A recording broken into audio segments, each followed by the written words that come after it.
Diego, Enrico, fresh face, take one.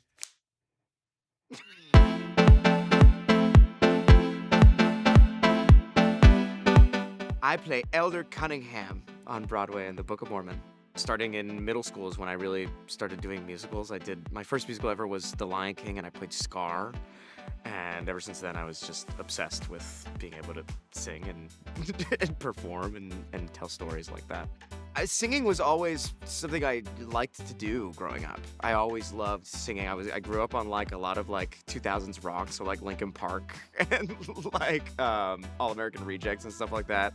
But also, strangely enough, opera was weirdly intertwined into a lot of the music that I listened to growing up. And I think just by osmosis of just constantly singing and wanting to sing, I sort of developed whatever voice I have now. I sort of applied to this BroadwayEvolved thing. It was really my first sort of dipping my toe into thinking about doing musical theater professionally, because for a while I was just doing it as a hobby and something I really liked.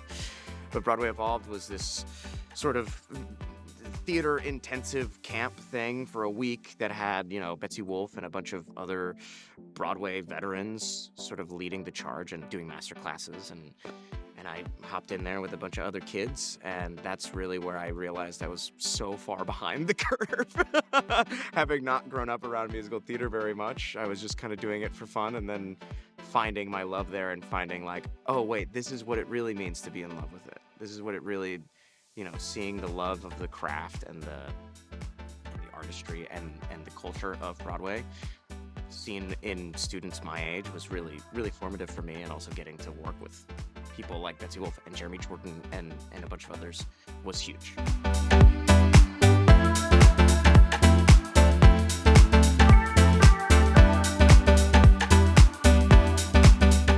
Getting the national tour was just sort of a dream come true situation.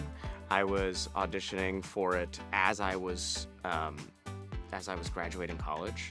So it was during my showcase time for college. For people who don't know, showcases like, where after 4 years of college, you get to sort of show the industry your voice and what you can do. And so as I was doing my showcase, I also had to go and do my audition, my callback for the tour of the Book of Mormon.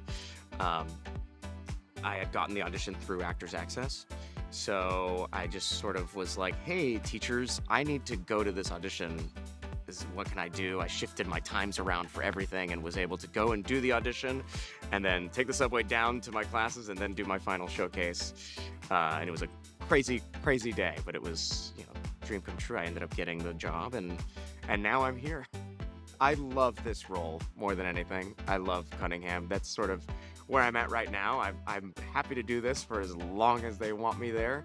I'm also happy to just whatever happens in the future, but like in terms of dream roles and stuff, I'm waiting for that Hunchback revival. Put me in, coach. I want to do Quasimodo so bad. Or I also want to do something really easy, because Cunningham is really hard. Cunningham is so exhausting. Every single night doing that it's a marathon. So something fun. King and Hamilton would be great. Sing 3 songs, be everyone's favorite, and leave would be awesome.